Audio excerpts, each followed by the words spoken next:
A recent Ethiopian agreement with breakaway Somaliland is in breach of Somali sovereignty and threatens to destabilize the whole region.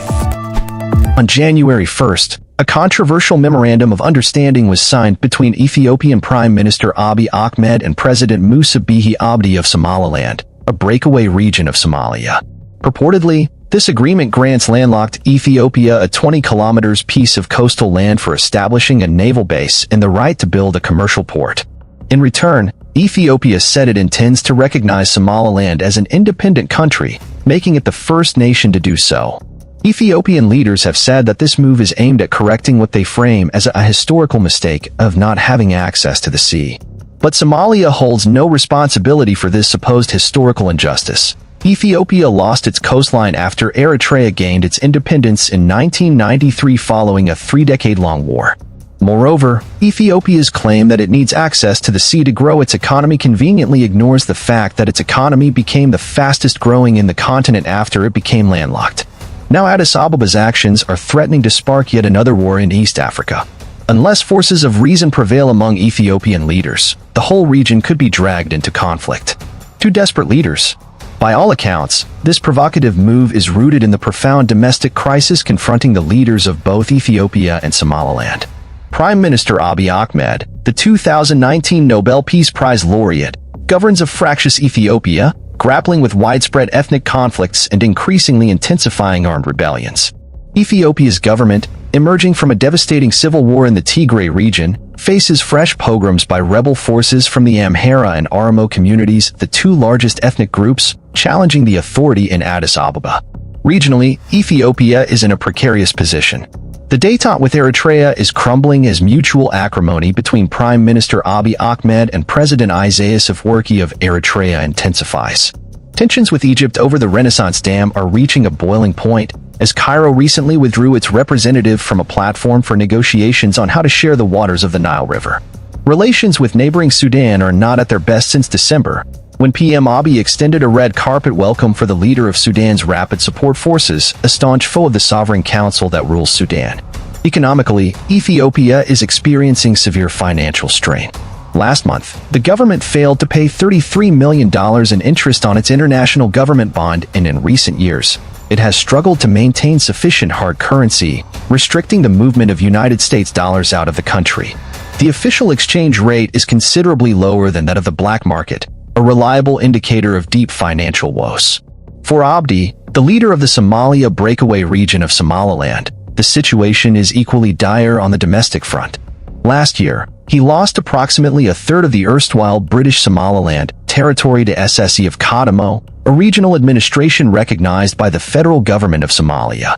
Other communities, notably in the Adal region, are also rising up as a result of the MOU with Ethiopia. Last week, the defense minister of Somaliland, who hails from the same region, resigned in protest of the Memorandum of Understanding. On top of that, President Abdi's 5-year term expired more than a year ago. An unelected Senate, known as a Gerdi, extended his term by 2 years, to the objection of Somaliland's opposition parties in the elected lower house of the regional parliament.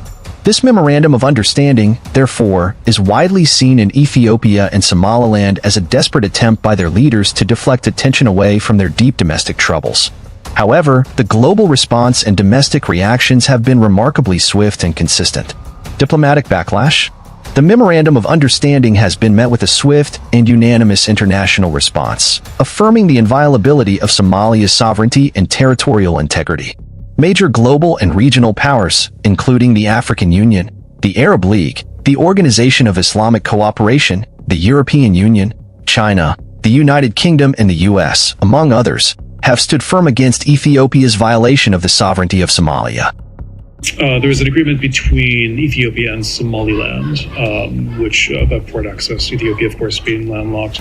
Does the U.S. have any comment on that? And particularly the leaders, the de facto leaders in Somaliland, say that this will constitute formal recognition, which, of course, no country has given. Does the U.S. have something to say either about the deal itself or about the entire idea of recognizing Somaliland? Yeah, we did see those reports. We were concerned by them. We join other partners in expressing our serious concern as well about the resulting spike in tensions in the Horn of Africa.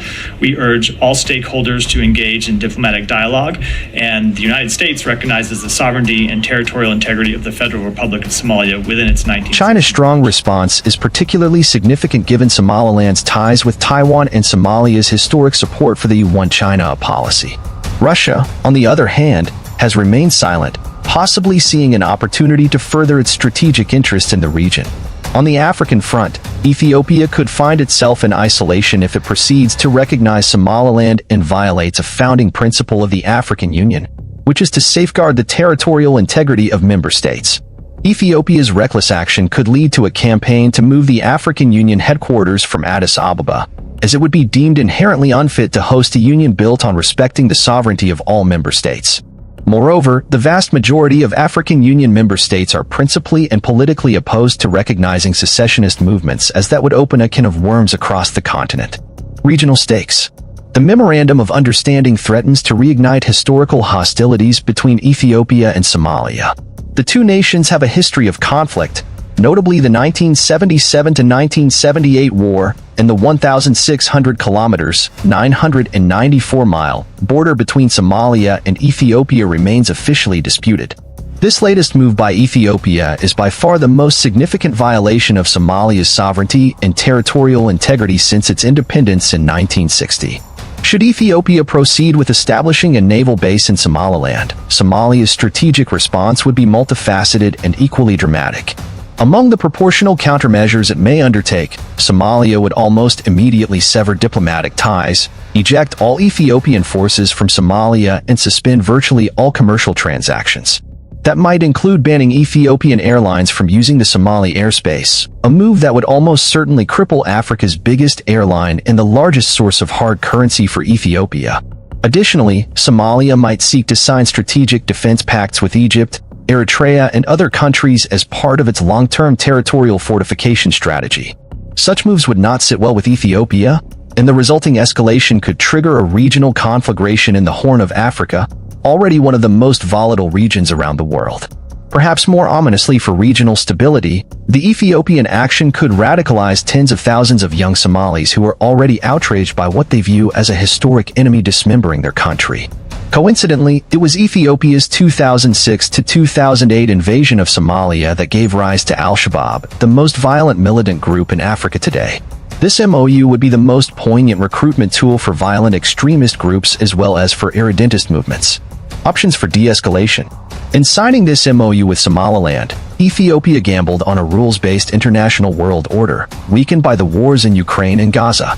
However, the response from Somalia and across the world has been firm and has reflected strong support for its sovereignty.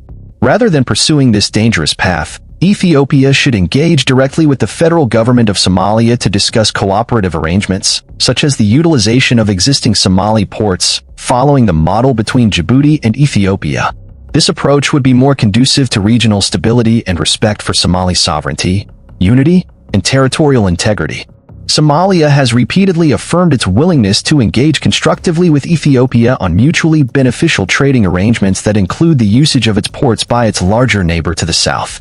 Ethiopia has many things to offer to Somalia, such as cheap electricity and transportation and logistics hubs.